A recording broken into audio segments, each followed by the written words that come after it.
సనాతన ధర్మంలో తెలియక కొంతమంది అంటుంటారు, ఇంతమంది దేవుళ్ళు ఏమిటి, ఇంతమంది దేవుళ్ళు ఏమిటి అంటారు. ఇంతమంది దేవుళ్ళు కాదు, ఇంతమందిగా ఉన్న దేవుడు. నేనే పరబ్రహ్మను కురుశ్రేష్ఠ, నేనే సత్యాన్ని, జ్ఞానాన్ని, ధర్మాన్ని. పార్థ, దివ్యములై నానా విధములై అనేక వర్ణములై అనేక విశేషములు గల నా స్వస్వరూపమును కన్నులార దర్శింపుము. దేవా, ఎల్ల దేవతలు, ఎల్ల ప్రాణులు, బ్రహ్మాదులు, ఋషీశ్వరులు, వాసుకి మొదలుగుగా గల ఎల్ల సర్పములు నీ యందు నాకు గోచరమగుతున్నవి. ఈశ్వర, నీ విశ్వరూపము అనేక బాహువులతో, ఉదరములతో, ముఖములతో ఒప్పియున్నది. అట్లయ్యూ నీ ఆకారమున ఆద్యంత మధ్యమములను గుర్తింపదాలకున్నాను.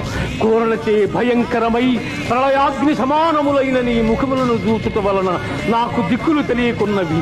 కాన ప్రభో, నా యందు దయయుంచి నాకు ప్రసన్నుడవు కమ్ము.